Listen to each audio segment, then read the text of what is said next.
Isang matandang bilyonaryo si Don Errol. Nagpanggap siyang simpleng factory worker sa sarili niyang factory para masubok ang kanyang mga tauhan matapos niyang makatanggap ng mga complaint tungkol sa kanilang mga ugali. Doon siya ay nakaranas ng iba't ibang uri ng discrimination mula sa kanyang mga manggagawa. Ngunit paano kung makilala niya rin doon ang isang taong napakahalaga sa kanyang buhay? Ano nga bang mangyayari sa mga empleyado na mapagmataas? Ano nga bang mangyayari kapag ang dalawang taong pinaglayo ng kapalaran sa loob na napakahabang panahon ay muling pagtagpuin?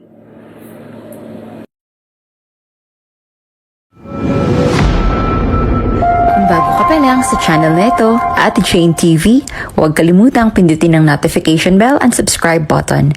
Sana po hindi naman malaking abala sa inyo ang pagpindot ng subscribe button dahil ang kapalit po nito ay ang pagsuporta para makapag-produce ng mga libreng stories sa mga channels ni Ate Jane. Maraming salamat! Sa loob ng opisina ni Don Errol Villaverde, nakaupo ito sa kanyang kulay itim na swivel chair habang awak ang isang file na naglalaman ng mga reklamo tungkol sa kanyang manggagawa. Ilang beses na silang nakatanggap ng mga complaints laban sa ilang manggagawa ng Villaverde Manufacturing Corporation. Masama raw kasi ang ugali ng mga ito. Noong una ay hindi pa nila pinapansin ang mga complaint na sa pag-aakalay nangi-scam lang naman sa kanila dahil nangyari na rin yun noon. Subalit habang tumatagal ay mas lalo pang dumadami ang mga complaints kaya hindi na nila ito pwedeng i-ignore. Tumayo sa harapan niya ang kanyang loyal na secretary, si Mrs. Morales, na halatang nag-aalangan sa narinig nitong plano. Sir, sigurado na po ba kayo sa gagawin ninyo? Ang magpanggap bilang isang factory worker sa sarili niyong paggawaan ay malaking bagay. Mahirap po ito, lalo na kung mabuking kayo ng ibang hindi tapat sa kanilang mga tungkulin. Tanong ni Mrs. Morales, halatang pag-aalala sa boses nito. Tumango naman si Don Errol at diretso ang tingin sa mga papeles. Oo, buo na ang desisyon ko. Ilang ulit na tayo nakatanggap ng reklamo tungkol sa masamang pag-uugali ng ilang manggagawa. Hindi ko pwedeng baliwalain to. Kailangang malaman ko kung ano ang totoo at kung totoo ba talagang sinasabi nila o hindi. Napabuntong hininga si Mrs. Morales. Hindi pa ito sang-ayon sa plano. Pero sir, hindi ba pwede naman po tayo mag-imbestiga gamit ang ibang paraan? Baka delikado kung malaman na lang kayo pala si Don Errol. Umiling si Don Errol na buo ang pasya. Kung gusto mong malaman ang tunay na ugali ng isang tao, dapat makasalamuha mo talaga sila. Mas madali nilang ilalabas ng totoo kung akala nila isa ka lang sa kanila. Hindi pa rin mapigilan ni Mrs. Morales ang mag-alala. Kung sakaling totoo man nga ang reklamo, ano pong balak ninyo? Huminga ng malalim si Don Errol. Simple lang. Kung sino ang dapat tanggalin, tanggalin. Pero gusto kong siguruhin na walang inosenteng mawawalan ng trabaho. Kung totoo man ang mga reklamo, gusto kong malaman kung sino ang dapat kong pagkatiwalaan at sino ang hindi. Tumango si Mrs. Morales, kahit hindi lubos na kumbinsido sa plano ng boss. Mabuti pa po ihanda ko na po mga kailangan niyo para sa pagsisimula ng plano. Tumayo si Don Errol at ibinaba ang mga papeles sa mesa. Salamat, Mrs. Morales. Simula bukas ako na si Mang Errol, isang ordinaryong manggagawa. Huwag mong ipapaalam kahit kanino ang tungkol dito. Maliit ang mundong ito. Kailangan kong makita ang totoo sa sarili kong paraan. Sa kabila ng pag-aalangan, tumalima si Mrs. Morales at umalis ng opisina. Samantalang si Don Errol naman ay titig na titig sa malaking bintana ng kanyang opisina. Buo na ang desisyon niya na alamin kung anong katotohanan sa ilalim ng kanyang mismong pamumuno at tiyakin ng kapakanan ng mga karapat-dapat na manggagawa. Maya-maya pa ay pumasok sa opisina niya si Arcangel.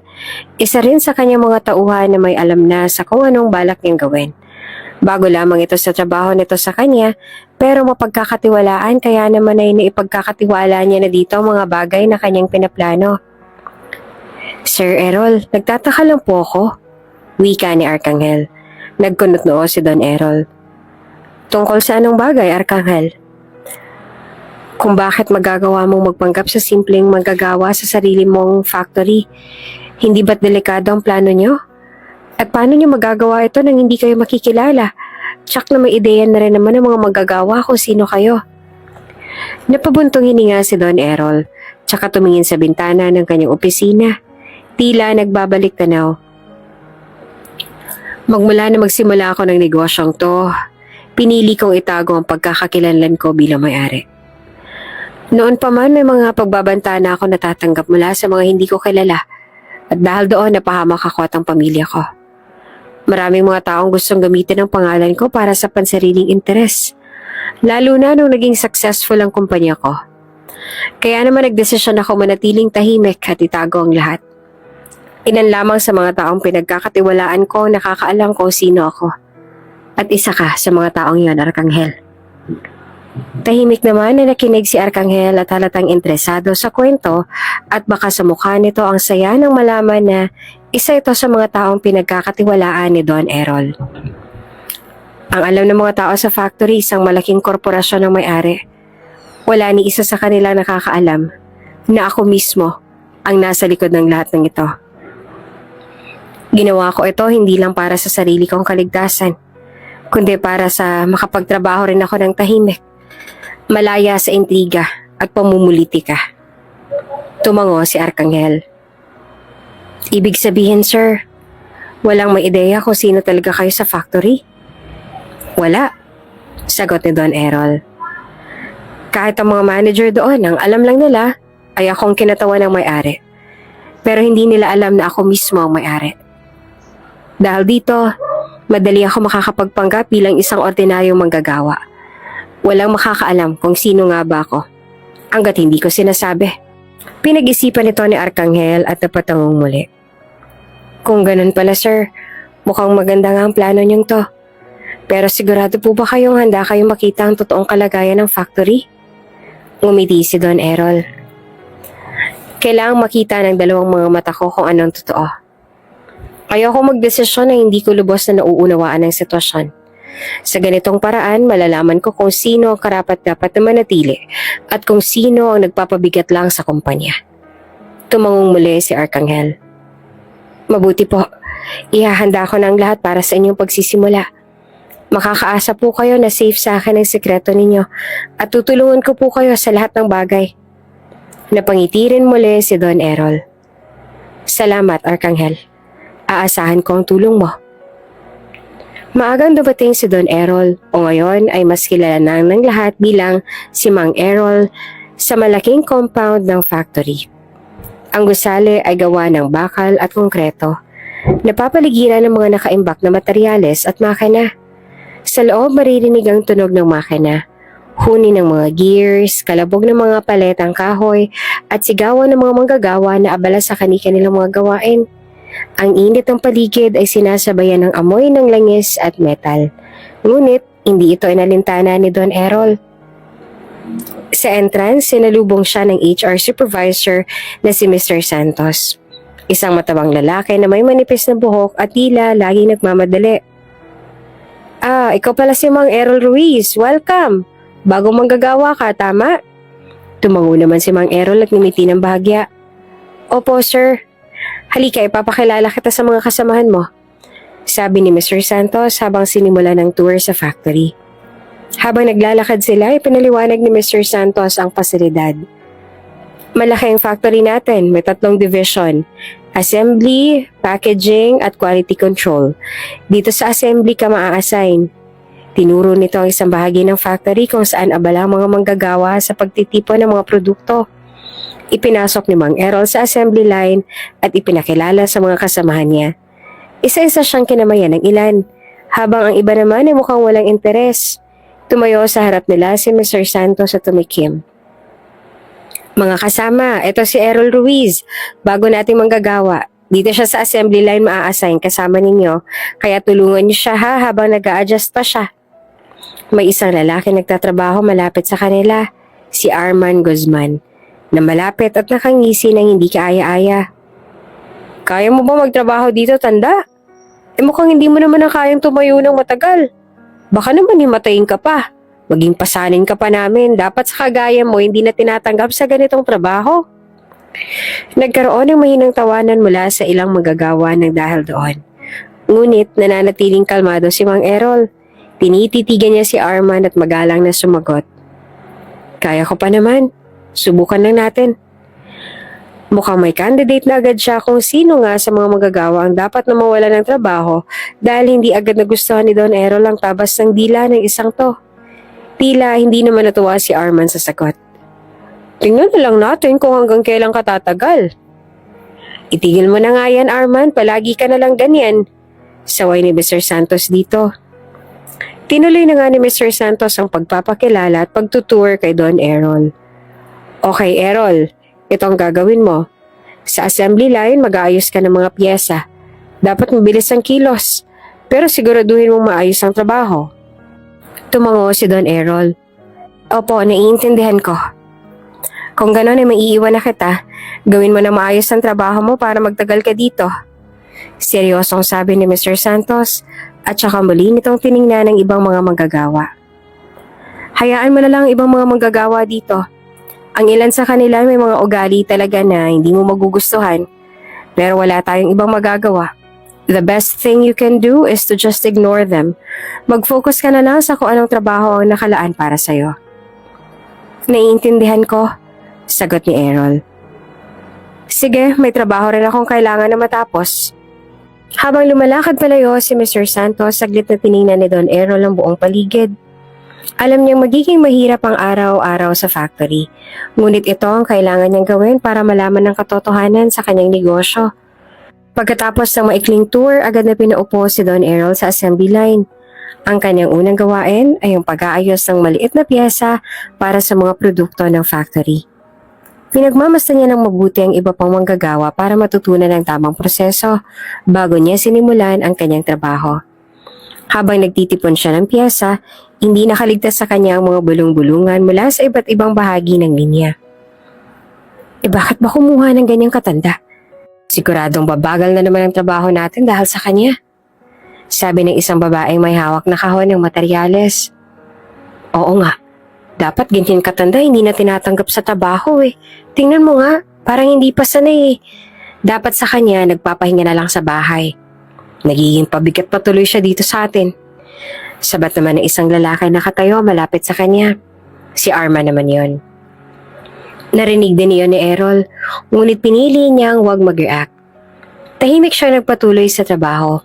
Pilit na inaalala ang tamang proseso at sinisiguradong maayos ang bawat piyesa na ginagawa niya. Subalit hindi madali ang mga unang oras. Mabagal siya sa pagsunod sa ritmo ng assembly line. Dahilan para paminsan-minsan ay maipon ang mga piyesa sa kanyang bahagi. Isang beses napansin ito ng isang babae sa linya, si Carla, at padabog na nagsalita. Ang bagal mo naman, tanda. Hindi to charity, trabaho to. Kung hindi mo kaya, magsabi ka na lang. Napatingin si Don Errol sa babaeng yon. Ngunit nanatili siyang kalmado. Pasensya na po, bago pa lang ako, pero sisikapin kong bumilis. Hindi lang bilis ang kailangan dito, tanda. Singit naman ni Arman na humahagikik. Baka bukas, hindi mo na kayanin yung trabaho, mag-resign ka na rin. Hindi pa rin sumagot si Don Errol, ngunit sa kaloob-looban niya, ramdam niyang pangungutya at diskriminasyon. Alam niyang kailangan niya muna magpakumbaba upang magtagal sa lugar na yon at matutunan ng katotohanan tungkol sa kanyang negosyo, lalo na sa mga manggagawa niya. Habang tumatagal, sinisikap niyang mapabilis ang kilos niya. Kahit nanginginig ang kanyang mga kamay sa pagod at nananakit na ang kanyang likod, hindi siya tumigil. Pinilit niyang patunayan na kaya niya. Kahit pa alam niyang maraming mata ang nagmamasid at naghihintay ng kanyang pagkakamali. Sa gitna ng lahat ng yon, tahimik na nangako si Don Errol sa kanyang sarili. Hindi ko hahayaang masira ang misyon ko. Malalaman ko kung sino ang tunay na problema dito. Kahit gaano kahirap ang daan. Pagkatapos ng mahabang araw sa trabaho, dumiretso si Don Errol sa kanyang opisina na malayo sa pinusukang trabaho. Naroon ang kanyang sekretary na si Arcangel na naghihintay sa kanya upang marinig ang ulat ng kanyang unang araw. Pag-upo niya sa silya, sumandal si Don Errol at bumuntong hininga ng malalim. Baka sa mukha niya ang labis sa pagod. Hindi biro ang unang araw ko, Lila. Sadyang mahirap ang trabaho. Pero ang pinakamabigat ay ang pagtrato sa akin ng mga tao roon. May mga pang-aapi po bang nangyari, sir? Tanong ni Lila Morales habang nagtatala. Tumango si Don Errol. Oo, may ilan doon na halatang walang respeto sa mga kasamahan nila, lalong-lalo na sa akin. Tinawag ako mabagal, matanda, at sinabihan pa na baka hindi ko kayanin ang trabaho. Napakunot ang noon ni Lila. Mukhang may problema nga po talaga sa workplace culture nila, sir. Ano pong balak ninyo? Inutusan ni Don Errol si Arcangel na labas ang isang file. Sa loob nito ay ang mga resume ng mga manggagawa sa factory. Binuklat niya ang mga iyon at itinuro ang ilang pangalan. Narito ang mga kandidatong sa tingin ko ay posibleng problema. Base ito sa naging obserbasyon ko kanina. Sa tono ng pananalita nila, ugali at kung paano sila makitungo sa akin at sa iba. Binuksan ni Lila ang files at tiningnan ang mga pangalan. Sigurado po ba kayo sa mga ito? Umiling si Don Errol. Hindi pa. Ayoko magdesisyon agad ng hindi pa lubos na nakikilala ang mga tao. Hindi tamang manghusga ng isang araw lang. Gusto ko silang subukin pa para malaman ko kung ano ang tunay nilang pag-uugali. Bibigyan ko sila ng pagkakataong magbago. Ayoko nang basta nagtatanggal ng sino man ang walang malinaw na basehan. Pero sila ang mas babantayan ko. Gusto ko na ganun din ang gawin ninyo para mas lalo tayo makasiguro. Tumingin si Lila sa kanya at tumango. Naiintindihan ko po, sir. Ano pong susunod nating hakbang? Patuloy ako magtatrabaho bilang isa sa kanila. Gusto ko makita kung paano sila makitungo sa bawat isa kapag nasa ilalim ng pressure. Gusto kong malaman kung ang problema ba ay ugali ng mga tao o sistema ng factory natin.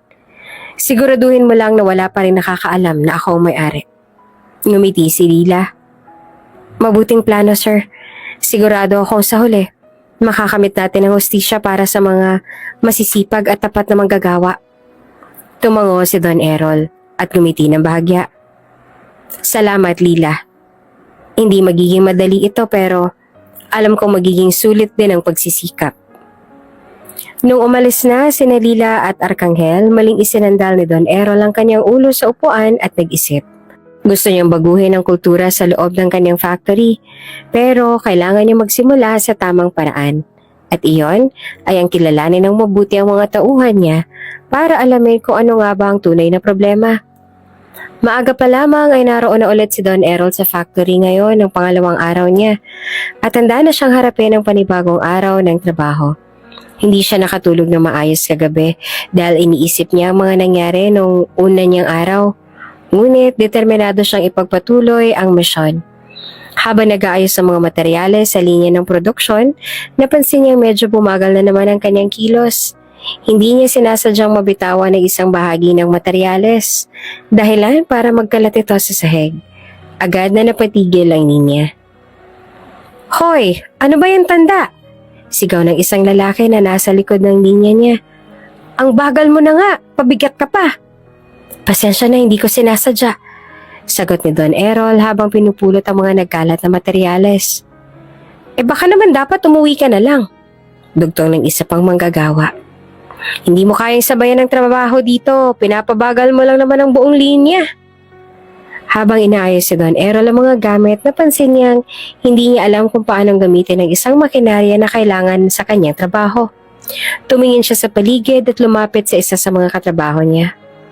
Pasensya na, pwede bang magpatulong dito? Hindi ko alam kung paano gamitin eh. Ngunit sa halip na tulungan siya, sinamaan siya ng tingin ng katrabaho. Ano? Hindi mo pa alam yan? Napakadali lang gamitin yan eh. Mahiya ka naman. Sa dami ng ginagawa namin, kami pa magtuturo sa'yo. Nagsimula nang lumapit ang iba pang manggagawa at nagbulungan. Anong ginagawa ng management dito? Ang tanda-tanda na, hindi pa marunong magtrabaho. Habang naririnig ang mga bulungan at panalait, pinilit ni Don Errol na manatiling kalmado. Tumango siya sa sarili at bumalik sa kanyang trabaho. Kahit mahirap at kahit walang tumutulong sa kanya. Hindi pa ito ang oras para sumuko, naisip niya. Kailangan ko pa silang masubok. Habang nagpatuloy ang araw, ramdam ni Errol ang bigat ng diskriminasyon at hirap ng kanyang sitwasyon.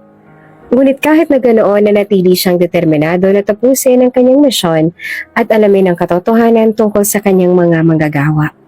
Sa sumunod na mga araw, tila wala pa ring pagbabago sa pagtrato ng ibang manggagawa kay Don Errol. Tuwing magkakamali siya o bumabagal ang kanyang kilos, naroon na naman ang pandalait at pagsigaw sa kanya. Nakakapagod ang pisikal na gawain, pero mas mabigat sa kanya ang emosyonal na dinadala mula sa mga karanasan niya sa factory. Dumating sa point na gusto niya na silang tanggalin sa trabaho. Pero naaalala niya ang pangako sa kanyang asawa na bibigyan niya lagi ng second chance sa mga tao, lalo na ang mga tauhan niya. Isang hapon pagkatapos na nakakapagod na shift, umakyat si Don Errol sa rooftop ng factory para magpahangin. Ang simoy ng hangin doon ay nagbibigay sa kanya ng kahit kaunting kalmadong sandali mula sa magulong mundo sa ibaba. Habang nakaupo siya at nakatingin sa malayo, napansin niya may papalapit na isang dalaga.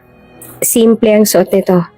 Isang asul na uniforme ng factory at may dalang maliit na thermos. Ngumiti ito ng matamis bago magsalita.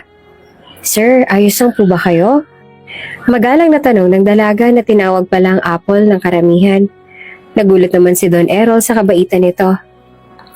Oo, ayos lang naman ako. Salamat sa pagtatanong," sagot niya. "Ako nga po pala si Apple. Nagtatrabaho rin po ako dito sa factory." Pakilala nito. "Ako naman si Errol, Ineng. Tay Errol na lang ang itawag mo sa akin." Ngumiti naman sa kanya si Apple. "Para ka po ang lolo ko." Umupo si Apple sa tabi niya. Inaalok siya ng malamig na tubig mula sa thermos niya, ngunit tinanggihan ni Don Errol sinabing may tubig din siyang dala. "Narinig ko po kung anong ginagawa ng ibang magagawa sa inyo. Usapan po yun sa division namin." Simula nito na may bahagyang lungkot sa boses. Oo eh. Hindi ko alam na napag-uusapan na pala ako ng iba ngayon." Tumango naman si Apple. "Pasensya na po kayo sa kanila ha. Hindi talaga lahat dito madaling makisama, lalo na kapag bago ka. Ang iba pa nga po sa kanila mabait naman, pero yung iba talaga sadyang may kasamaan ng ugali, lalo na yung mga senior o yung mas mga matagal na nagtatrabaho dito sa pabrika." Napangiti na lang si Don Errol sa kabutihan ng dalaga. Sa lahat ng nakasalamuha niya dito, ang dalaga lang naging mabait at magalang sa kanya. Meron namang iba na sa tingin ni Don Errol ay mabait din, pero itong dalaga lang talagang masasabi niyang genuine. Salamat hindi ko naman sila masisisi kung gano'n ang ugali nila. Tama rin naman kasi sila. Matanda na ako, siguro nga'y kailangan ko lang talagang magtiyaga. Tumango si Apple. Sa totoo lang din po, ang naranasan ko nung una ako nagtrabaho dito, nako, matinding discrimination din po ang naranasan ko. Hanggang sa unti-unti ay nasanay na lang din ako. Maraming beses din po ako na-insulto. Pero natutunan ko na habaan ang aking pasensya. Kapag kasi nakita nila na hindi ka sumusuko, unti-unti rin naman silang susuko. Hindi man sila nagbabago, pero ang mahalaga ay susukuan ka naman nila. Napatingin si Don Errol sa dalaga. "Aba, mukhang marami ka nang natutunan dito sa factory Ngumiti si Apple. "Opo sir, dahil po sa kanila kaya lumakas ang loob ko." "Sa tingin mo ba, ang halos lahat ng mga empleyado dito sa factory masamang mga ugali?" Tanong niya.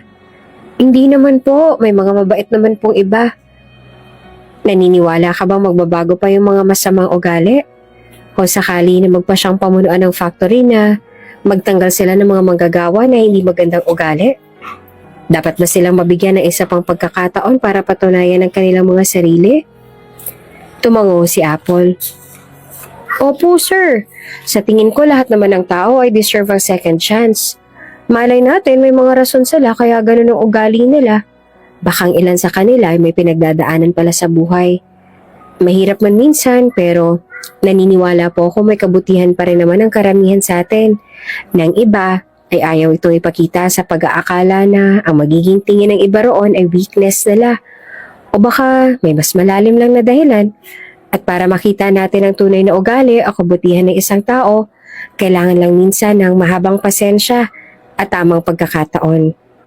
Nakakatuwa na ganyan ka mag-isip sa ibang tao." Wika ni Don Errol. Ngayon lang siya naka-encounter ng isang tao na talaga namang sobrang positibo lang sa buhay, kahit pa sa kabila ng toxic work environment nila. Ngumiti si Apple. Iyon po kasi ang turo sa akin ng mga magulang ko nung nabubuhay pa sila. Lalo na po ng aking amang nagpalaki sa akin. Ayon sa kanya, kailangan po nating unawain ng mga tao dahil lahat ay may kanya-kanyang pinagdadaanan sa buhay. At tsak na ginagawa nilang isang bagay na may dahilan.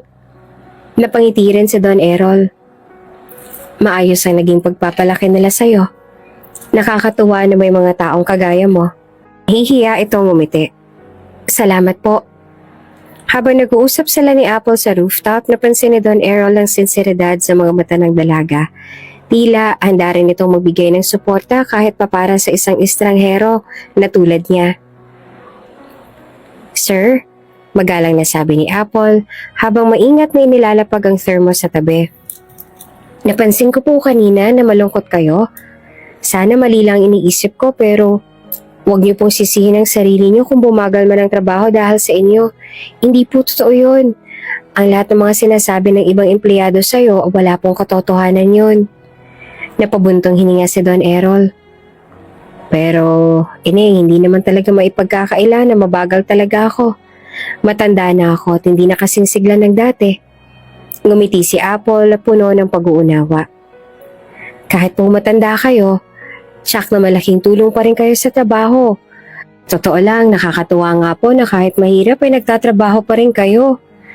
Nagulat si Don Errol sa sinabi ng dalaga. Talaga? Sa palagay mo ba? Opo naman sir, sagot ni Apple, walang alinlangan sa tinig. Hindi lahat ng tao sa edad nyo ay pipiliin pa magtrabaho, lalo na kung mahirap ang ginagawa dito. Ang sipag at dedikasyon nyo po ay kahanga-hanga. Naramdaman naman ni Don Errol ang init ng salitang yon. Para bang binigyan siya nito ng bagong lakas. Salamat, Ineng.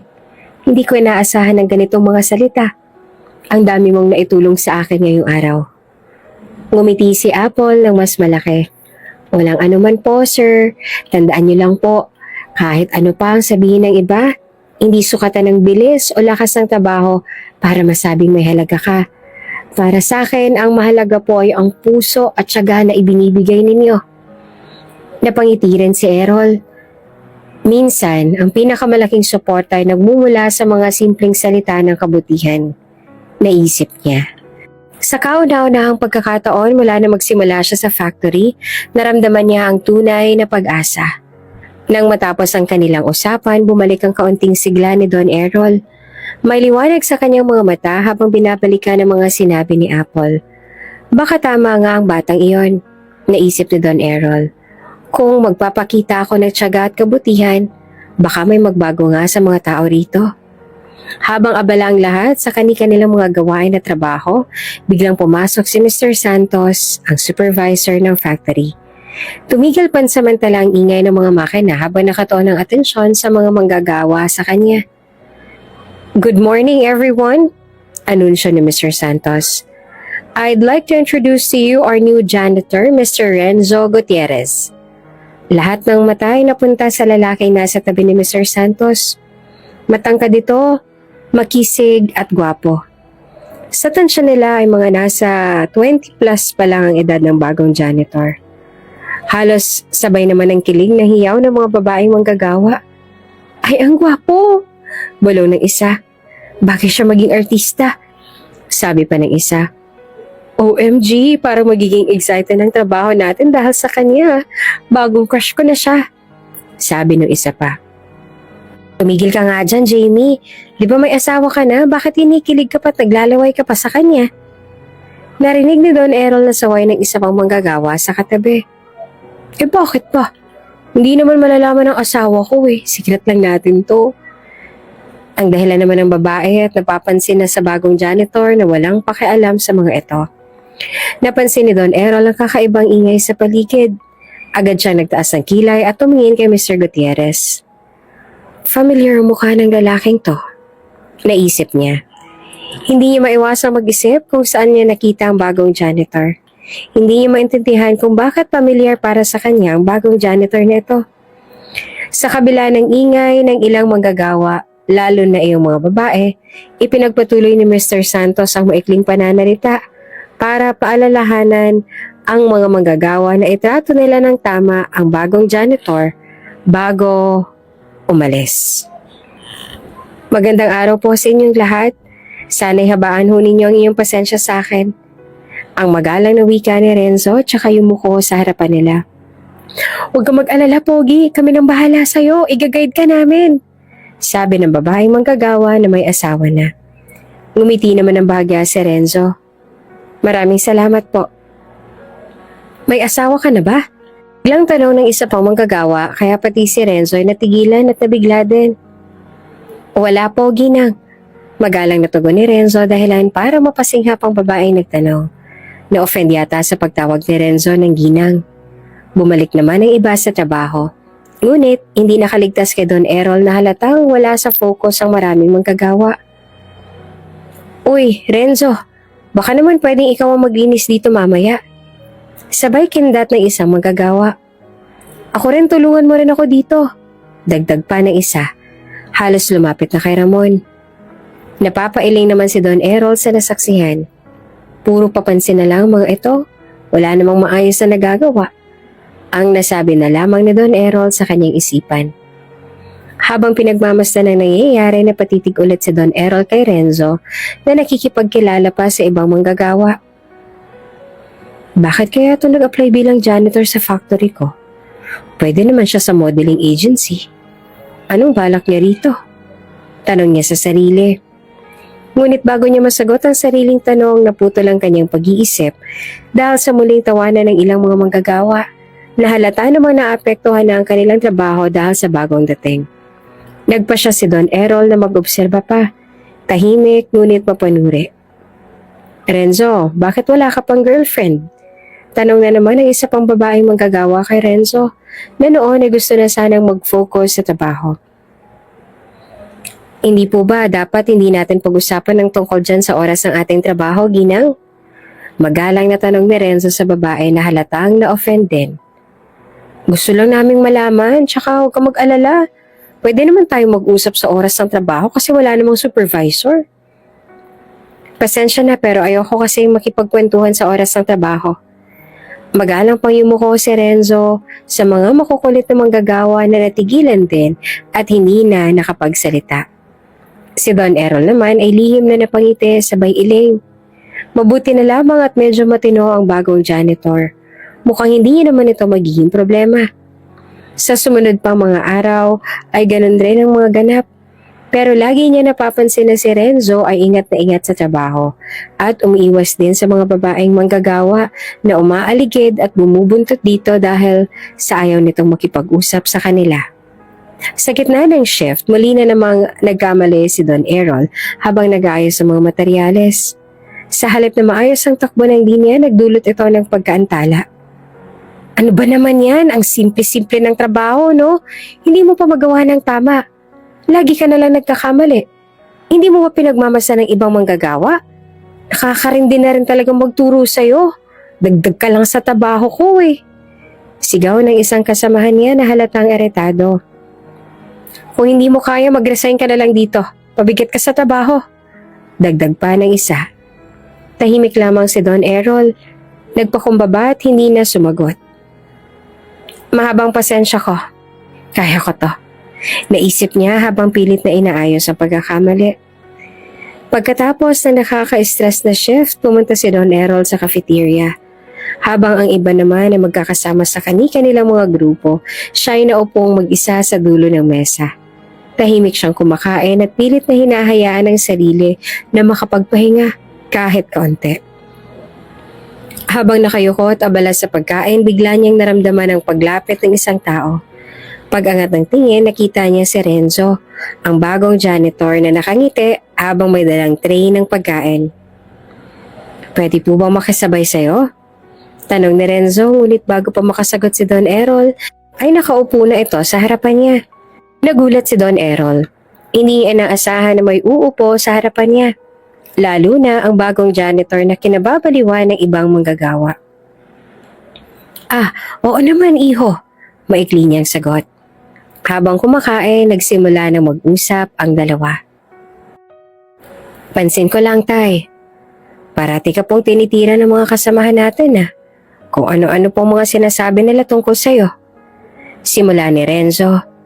Makikita sa mukha nito ang ines na para bang iba sa mga manggagawa. Hindi po tama yon. Napapansin ko rin na halos lahat sila ay iniiwasan kang makasabay sa pagkain. Ayos ka lang po ba? Ngumiti si Don Errol bagaman ay pilit ay tumango. Sanay na ako, hayaan mo na sila, trabaho lang naman ang importante. Tinitigan siya ni Renzo, halatang hindi sang-ayon sa narinig. Hindi po nila dapat ginagawa sa'yo yon, lalo na tigit na mas matanda ka sa kanila. Kung kailangan niyo po ng tulong, sabihin niyo lang po sa akin ha. Hindi po kita hahayaan na tratuhin ka ng ganyan. Napatingin si Don Errol kay Renzo. Ramdam niya ang sinseridad ng binata. Hindi niya inaasahan na sa kabila ng ugali ng ibang manggagawa, may mga tao pa rin na tulad ng dalagang si Apple na mabait at ang mamalasakit. Salamat, sagot niya.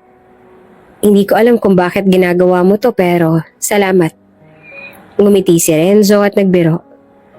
Malay mo po, baka balang araw ay kailanganin ko rin po ang tulong mo. Kung ganon, may kapalit ang pagtulong mo sa akin? Nagbibiro lang po ako, tay.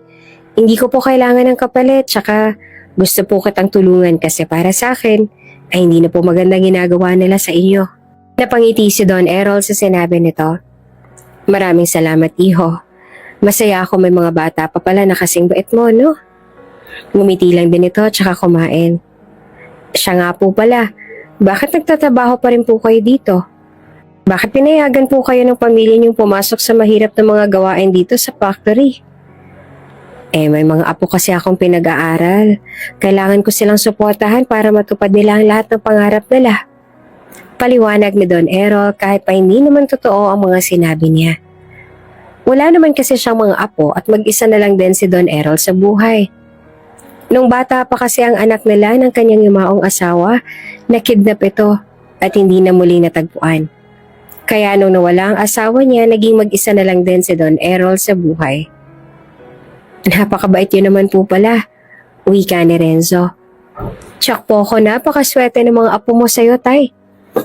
Ay nako, mas maswerte ako sa kanila. Sabi naman ni Don Errol. Ikaw, iho, bakit nga ba mas pinili mo magtrabaho dito sa factory? Tsaka kung mas marami pa namang mga opportunity para sa'yo. Hindi agad sumagot si Renzo. Nakatingin lang ito. Wala po kasi ako mahanap na ibang trabaho. Swerte nga po at natanggap ako dito. Bakit naman hindi ka matanggap sa ibang trabaho? May malalim na dahilan ba? Hindi na naman ito nakasagot agad pero umiling din kalaunan. Wala naman po, sadyang gano'n lang po siguro sa panahon ngayon, mahirap talagang humanap ng trabaho. Kung sa bagay, sabi ni Don Errol tsaka tumango siya bilang pagsang-ayon. Magmula ng araw na yon ay naging malapit na rin sa kanya si Renzo at masasabi ni Don Errol na mabait talaga ang binata. Bukod pa roon ay masipag din ito sa trabaho. Nakakatuwa lamang isipin na may mga manggagawa pa pala na katulad ni Apple at Renzo. Pagkatapos ng isang nakakapagod na araw sa pabrika, muling bumalik si Don Errol sa opisina kung saan naghihintay ang kanyang sekretary at si Arcangel. Agad sila naupo at nag-usap. Kamusta po ang araw ninyo, Don? Tanong ng sekretary habang inilalapag ang isang tasa ng kape sa harap niya. May gusto akong pag-usapan tungkol sa dalawang manggagawa sa ating pabrika. Seryosong wika ni Don Errol habang inilalabas ang dalawang larawan mula sa isang maliit na envelope. Pinakita niya ang larawan ni na Apple at Renzo. Sa baba ng litrato ay dalawang pangalan nila. Apple at Renzo? Tanong ni Arcangel habang tinitingnan ang mga larawan. Tumango si Don Errol. Oo. Ano pong meron sa dalawang yan, sir? Tanong ng sekretary niya. Sa kabila ng hirap ng trabaho at sa kabila ng hindi magandang trato sa akin ng ibang manggagawa, silang dalawa nagpapakita ng malasakit at kabutihan. Si Apple kahit bata pa ay napakabait at marespeto. Siya lang nagpapaalala sa akin na huwag masyadong damdamin ang mga pang-aapi ng iba. Ayon sa kanya ay naranasan niya rin ang matinding discrimination mula sa mga katrabaho niya. Ganun pa man sa kabila ng kanilang ginawa sa kanya, nananatili na mataas ang respeto niya sa kanilang lahat. And you know how much I like that kind of attitude and mindset. Ang mga taong kagaya niyang gusto ko magtrabaho sa Villaverde Manufacturing. Lumipat ang tingin ni Don Errol sa larawan ni Renzo. At si Renzo, bago lang siya, isa siyang janitor. Mabait din siya at masipag. Sa katunayan ay masyado siyang tapat sa kanyang trabaho. Hindi niya pinapansin ang ilan sa mga manggagawa na gusto siyang guluhin sa oras ng trabaho. Nakakatuwa nga siya. At bata pa. Sa tingin ko hindi naglalayo ang edad nila ni Renzo. Gusto ko rin siya bilang tapat na manggagawa sa Villaverde Manufacturing. Ganun pa man napansin ko may kakaiba sa kanya. Hindi lang siya basta janitor. Alam kong may lalim ang ginagawa niya pero higit sa lahat, siya ang nagpakita sa akin ng respeto na bihira akong makita sa lugar na iyon. Sa tingin niyo po ba, anong tinatagong lihim ni Renzo, sir? Tanong ni Arcangel. Hindi ko pa alam sa ngayon, ngunit sa tingin ko ay malinis naman ang intensyon niya. That's why I want to keep an eye of him. Sagot pa ni Don Errol. Ano pong plano niyo para sa kanila? Tanong ng sekretary habang pinapanood si Don Errol na tila nag-iisip ng malalim. Bala ko silang i-promote sa mas mataas na posisyon. Sagot ni Don Errol. Si Apple nararapat siyang magkaroon ng mas mataas na posisyon. Napaka-professional at mapagkakatiwalaan niya. Si Renzo naman gusto ko mapalapit siya sa akin. Gusto kong malaman kung ano talaga ang hangarin niya. Napangiti si Arcangel. Mukhang malapit na rin kayo matapos sa misyon niyo, Don. Pero sigurado po ba kayo na sila ang tamang tao? Oo, sabi ni Don Errol na puno ng kumpiyansa. Hindi madalas mangyari ito pero nararamdaman kong sila ang mga manggagawang may tunay na malasakit sa trabaho. Ayoko sayangin ang pagkakataong to na mabigyan sila ng nararapat na pagkilala. Makakaasa po kayo, Don. Sabi naman ng sekretary. Aasikasuhin ko na rin po ang mga dokumento ko sakaling kailanganin na. Salamat. Sagot ni Don Errol habang tinitingnan muli ang mga larawan. Sa kanyang isipan na pagtanto niyang ang paggawa ng tama kahit mahirap ay lagi pa rin dapat manaig.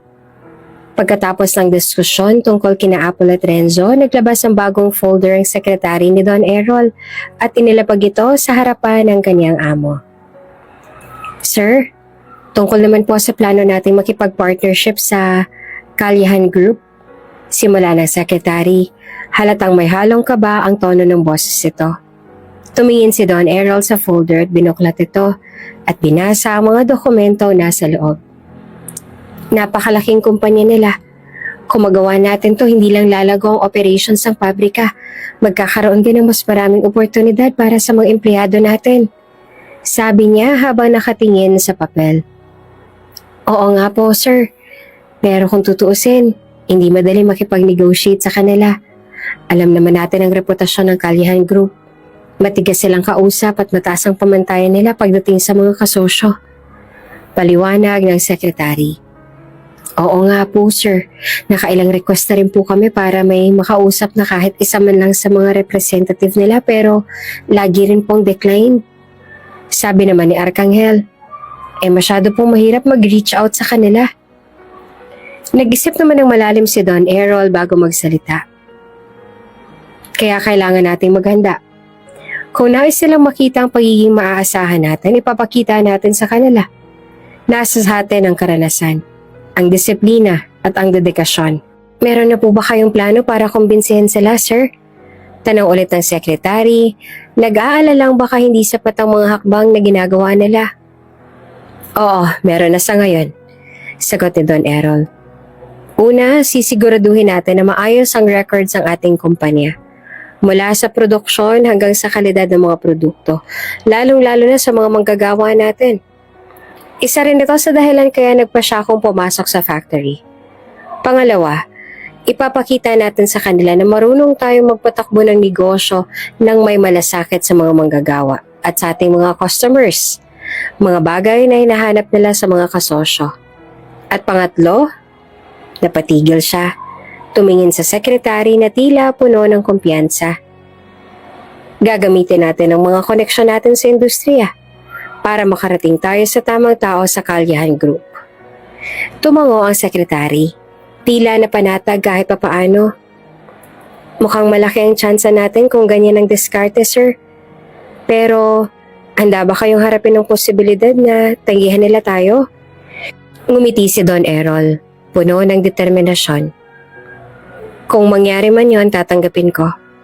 Pero hindi ako titigil sa paghahanap ng paraan para patunayan sa kanila na karapat-dapat tayo.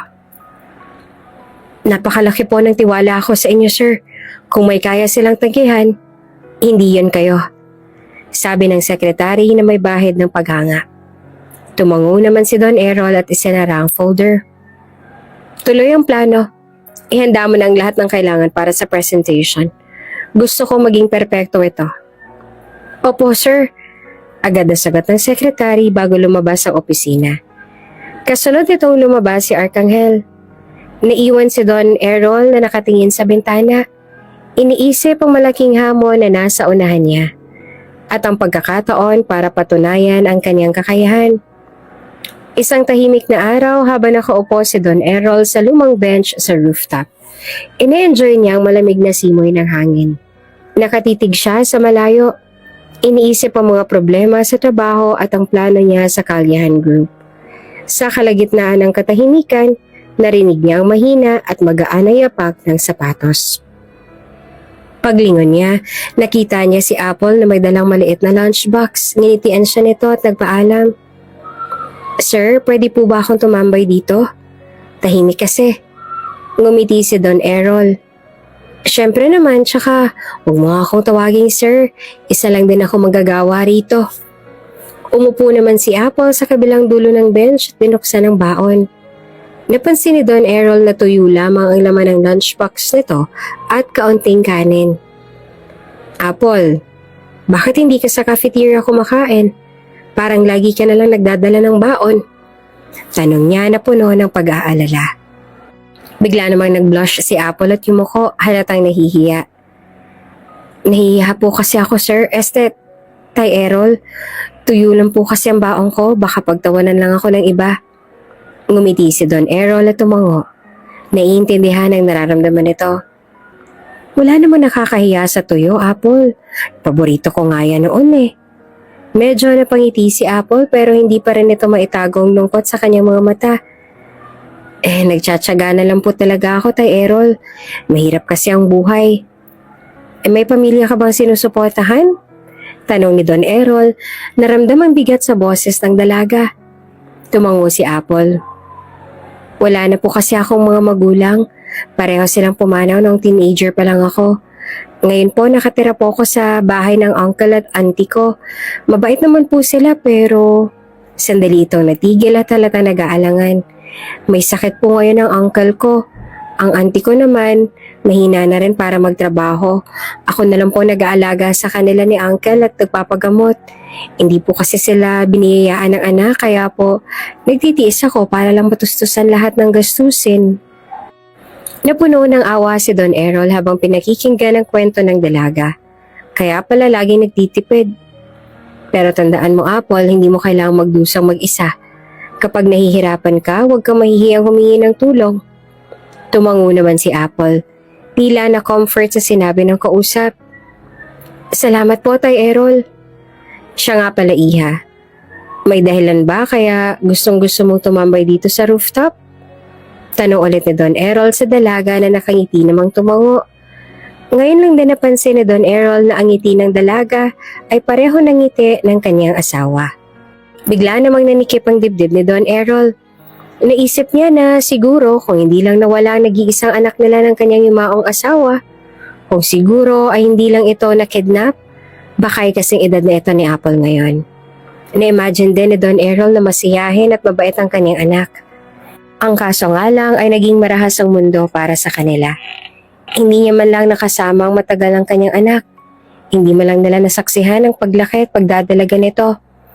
Hindi niya alam kung buhay pa ba ito o kung pinaslang na ito ng mga masasamang tao na dumukot dito. Oops! May break muna. Gusto mo bang ma-shoutout dito sa channel ni Ate Jane?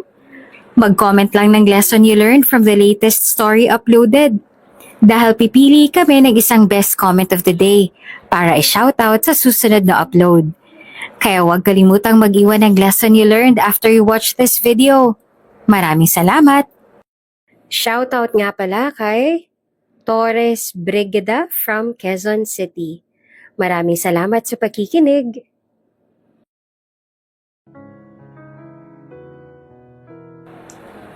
Kaya po gusto kong tumambay dito sa taas kasi parang tahimik ang mundo. Ang hangin parang hinihila ako palayo sa lahat ng problema ko. Sa baba kasi maraming tao, maingay at magulo. Paliwanag ni Apple. Noon pa man gustong gusto ko na po sa tahimik na lugar kung saan makikita ko kung gaanong kalawak ang langit at mundo. Paalala po kasi sa akin yon na hindi lang sa akin umiikot ang mundo. Ibig sabihin nun na hindi lang ako may problema na dinadala. Ngumiti naman si Don Errol at tumingin sa malayo. Tama ka. Minsan kailangan nga natin ng ganitong lugar para makahanap ng katahimikan. Huwag ka mag-alala, Apple. Matatapos din ang pagsubok na yan. Sabi nga nila, walang problema ang nagtatagal. Nagkatinginan sila at nagpalitan ng ngiti. Sa simpleng usapan na yon, nahanap nila ang sandaling katahimikan at pag-asa sa kabila ng mga hamon sa buhay. Mahal, kung nandito ka lang ngayon tsaka kung matutuwa ka rin sa batang yon, sigurado rin akong maaalala mo sa kanyang anak natin. Sabi ni Don Errol sa kawalan nung umalis na si Apple para bumalik sa trabaho nito. Umaasa si Don Errol na maririnig ng kanyang asawa ang sinasabi niya ngayon. Mabait ang batang yon. At talaga namang nakakatuwang pagiging positibo niya sa buhay.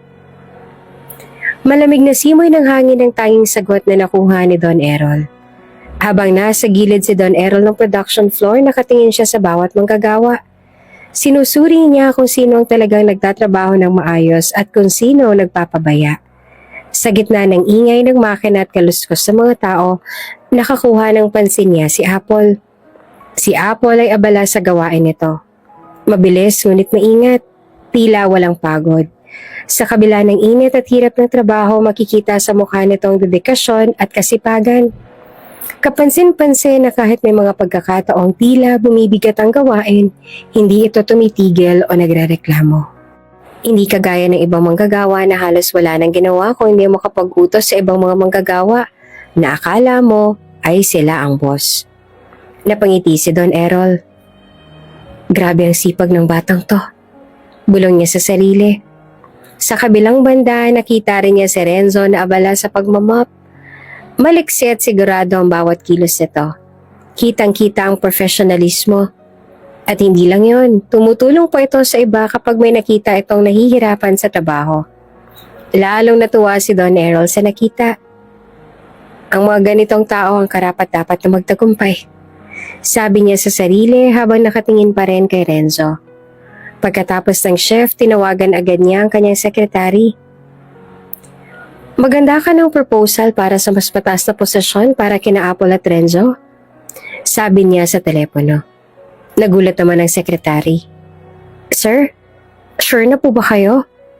Hindi pa ba natin sila kailangang subukin ng mas matagal? Sigurado ako. Pinatunayan na nila sa akin na hindi lang sila mahusay sa trabaho, kundi may mga malasakit din sila sa ibang tao.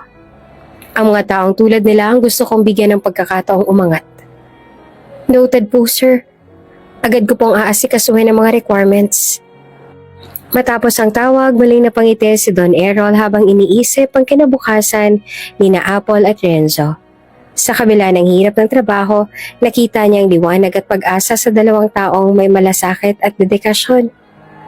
Malakas ang pagbuhos ng ulan habang si Apple ay nakatayo sa tapat ng gate ng pabrika. Nakayuko siya. Tinakpan ang bagang ulo kahit na walang silbi ito laban sa malakas na ulan. Panay ang tingin niya sa relo. Halatang nag-aalala. Napakamalas ko naman talaga. Ngayon pa talaga ako inabot ng ulan. Naiinis na bulong ni Apple sa sarili. Mukhang wala pang balak na tubigil ang pagbuhos ng ulan at sa halip ay mas lalo pa itong lumakas. Kung sakali na susugod siya sa ulan, baka magkasakit pa siya lalo at sobrang dami ng ginawa nila kanina sa pabrika. Nag-alala siya para sa kanyang uncle at auntie na walang kasama sa bahay. Alam niya umalis na ang pinsan niya para pumasok sa paaralan. Panggabi kasi ang schedule ng pinsan niyang nasa college na. Hindi pa naman kaya ng auntie niya ang mapagod dahil matanda na rin ito. Kaya hindi pwede na wala silang kasama sa bahay. Baka atakehin ng uncle niya ng sakit nito. Bigla na lang pa namang umaatake ang sakit ng uncle niya. Habang iniisip ang kanyang pamilya, napabuntong hininga si Apple at napatingin sa ulan. Bahala na nga, kailangan ko umuwi, sabi niya sa sarili. Humakbang na siya palabas nang biglang may sumulpot na payong sa kanyang ulo. Nagulat siya tumingin sa likod. Si Renzo, ang gwapong janitor, may hawak ng payong. Ngumiti ito at halatang walang pakialam kahit nababasa ang balikat. Wala ka bang payong? Tanong na Renzo. Umiling si Apple at nahihiya. Wala po. Inabot ni Renzo ang payong sa kanya. Sige, gamitin mo na to. Baka magkasakit ka pa kung tatakbo ka sa ulan. Nagulat si Apple. Pero paano po kayo? Ngumiti lamang si Renzo. Parang walang alalahanin. Kaya ko na to. Ang importante hindi ka mabasa ng ulan. Baka magkasakit ka. Mukhang nagmamadali ka nang makauwi eh. Maraming salamat po talaga, ang bait niyo. Huwag ka mag-alala, ibabalik ko rin to sa'yo. Tumango lamang si Renzo at nang makita niya nag-aalinlangan pa si Apple, mahina niya nang sinabi, sige na, takbo na. Uuwi ka pa, diba? Kinuha na ni Apple ang payong at mabilis na tumakbo papunta sa kalsada. Sa bawat takbang, nararamdaman niyang bilis ng tibok ng puso niya. Hindi niya alam kung dahil lang ba ito sa pag-aalala para sa auntie at uncle niya o dahil sa ginawa ni Renzo. Habang naglalakad si Renzo pabalik ng pabrika, napangiti ito sa sarili. Buti na lang at nabutan ko siya. Bulong nito sa sarili habang binabasa ng ulan ang natitirang bahagi ng kanyang uniforme. Maagang gumising si Apple kinabukasan. Ngunit imbes na maganda para sa trabaho, inuna niyang asikasuhin ng auntie niyang may lagnat. Nakaupo siya sa gilid ng kama nito. Hawak ang bimpo at nilalagay sa noo ng matanda.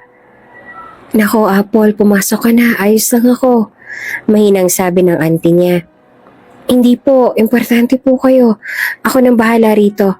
Ngayon lang naman po ako a-absent sa trabaho. Sagot ni Apple. Pilit na gininginitian ang tiyahin. Pagkatapos alagaan ng tiyahin, nagluto naman siya ng kanilang makakain. Dumaan pa sa kanilang pinsan niya at inanyayahan niya itong kumain kasabay nila.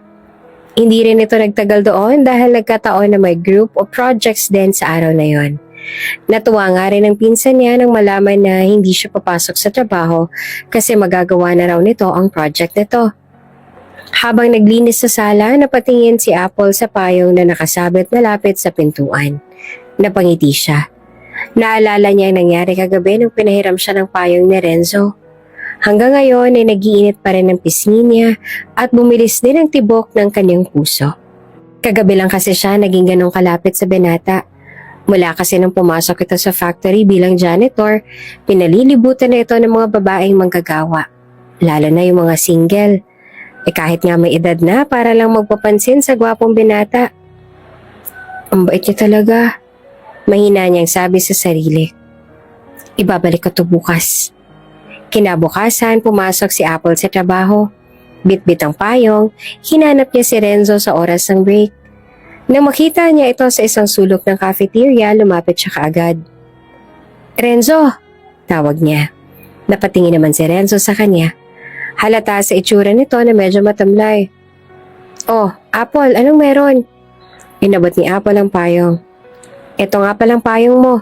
Salamat sa pagpapahiram. Ngumiti si Renzo, ngunit bago pa nito maabot ang payong, bigla siyang nabahing. Achoo! Nagulat si Apple. Napansin niyang namumulang ilong ni Renzo at parang malamlam ang mga mata nito. May sakit ka ba? Tanong niya na halatang nag-aalala. Umiling naman si Renzo, pilit na ngumiti. Ay wala to, allergies lang siguro. Pero hindi naman naniwala si Apple. Kailan pa yung sipon mo? Simula pa kahapon. Sagot ni Renzo kasunod ang mahina nitong pag-ubo.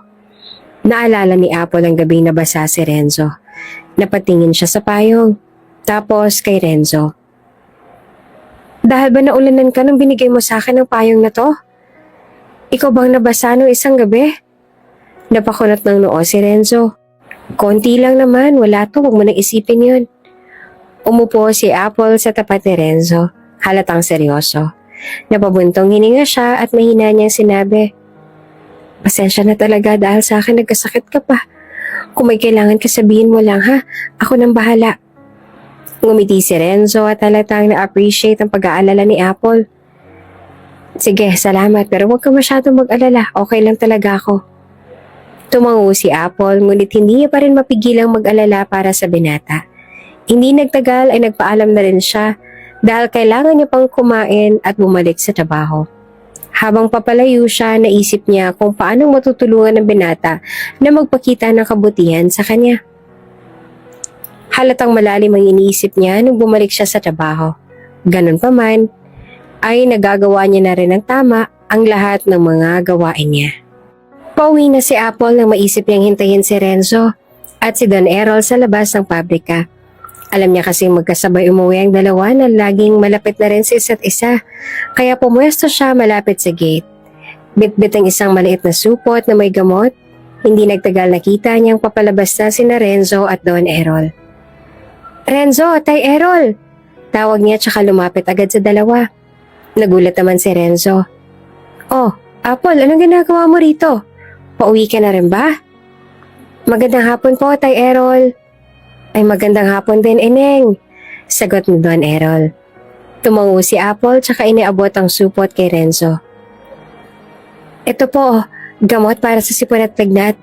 Hindi ko po kasi nabigay kanina kasi oras na ng trabaho." Nagtaka si Renzo, ngunit kinuha ang supot. "Salamat, pero hindi ka na dapat nag-abala pa." "Okay lang po, hindi naman po abala sa akin kasi may mga gamot naman ako sa locker," sagot ni Apple, nakangiti. "Basta inumin mo yan pagkatapos mong kumain. Huwag mo rin kalimutan magpahinga para mas effective ang gamot." "Pasensya ka na ulit at nagkasakit ka pa dahil sa pagtulong sa akin ha." Napatingin si Renzo kay Apple, tila touched sa kanyang kabaitan. "Salamat, Apple." Ngumiti rin si Don Errol na nakatingin sa dalawa. Hanggang sa nagpaalam na sa kanila si Apple. "Mag-ingat po kayo sa biyahe." Paalam ni Apple sabay alis. Ngunit bago siya lumayo, hinarap niyang muli si Renzo. "Huwag niyo pong kalimutan ang sinabi ko ha. Kumain muna bago maggamot." "Oo, promise," sagot naman ni Renzo na nakangiting parang natatawa. Pagkalayo ni Apple, nagsalita si Mang Errol. "Napakabait talaga ng batang yan, ano?" Napatingin naman si Renzo kay Mang Errol. "Oo nga po eh." Tumango naman si Don Errol. "Hindi lahat may ganyang malasakit. Huwag mong sayangin ang tiwala niya." Napatango si Renzo. Hawak ang supot ng gamot. "Hindi ko po sasayangin, Tay." Habang abala si Apple sa pagluluto sa kanilang maliit na kusina, hindi maikakaila ang ngiti sa kanyang labi. Tila ba masaya siya kahit sa simpleng gawain ng araw-araw. Ngunit hindi naman nakaligtas ang ngiti niyang yon sa kanyang auntie na nakaupo sa sofa. Pinagmamasdan siya. "Apple, anong ngiti-ngiti mo dyan? May boyfriend ka na ba?" Tanong ng auntie niya.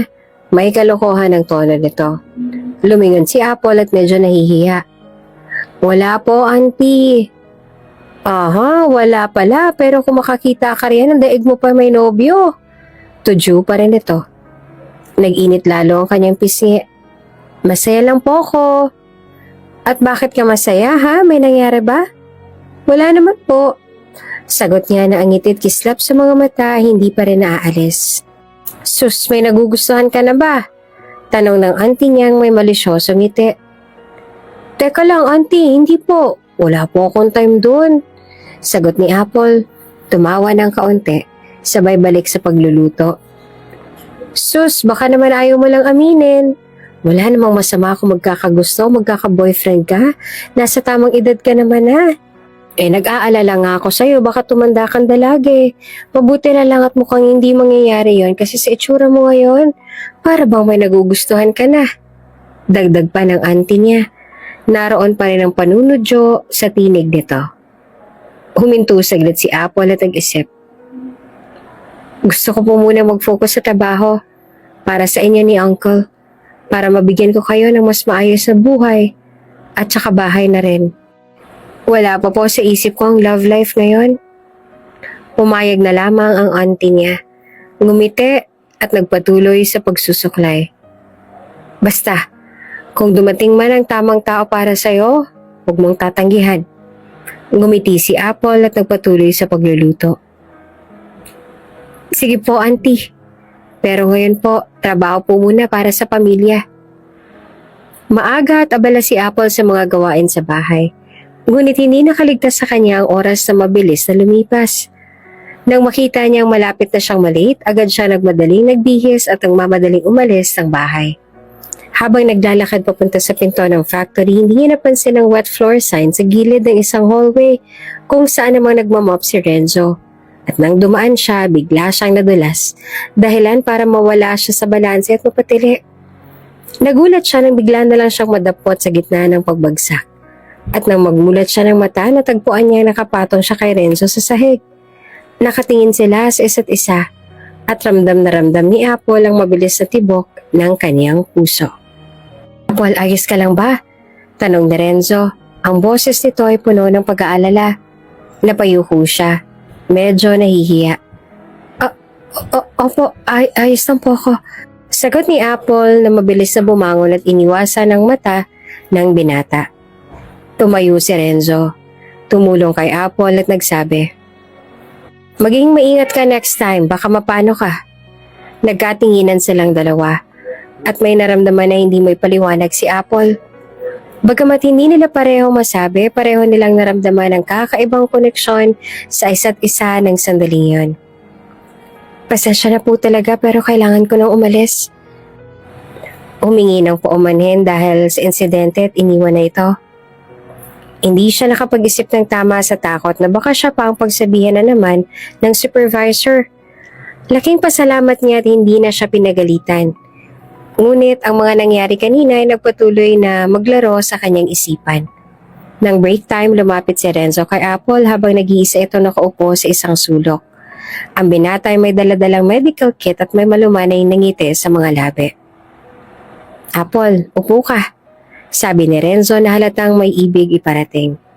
Hindi siya tinigilan ng binata, kaya sumunod si Apple at naupo sa tabi niya. Nagtataka kung anong gagawin. Ha? Bakit? Tanong niya at ang mga mata ay puno ng kalituhan. Itaas mo tong suot mong pants, sagot ni Renzo.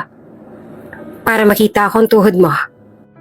Naguguluhan pa, inangat ni Apple ang kanyang pants at doon lang niya napansin na may malaking pasa pala siya sa tuhod na dulot ng pagkakadulas kanina. Inis siya sa sarili, ngunit nagulat siya nang makita ni Renzo ang pasa. Sinasabi ko na nga ba may pasa ka? Malakas din ang pagbagsak mo kanina, sabi ni Renzo habang kinuha ang gamot. Huwag ka mag-alala, gagamutin ko ito. Habang nilalagyan ito ng cream ang pasa niya, mabilis ang tibok ng puso ni Apple.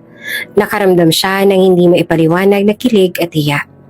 Nahihiya siyang tumingin kay Renzo habang ito'y maingat na nilalagyan ng ointment ang kanyang tuhod. Salamat, Renzo. Ang tanging nasabi ni Apple habang ang puso ay patuloy na bumibilis sa nararamdaman.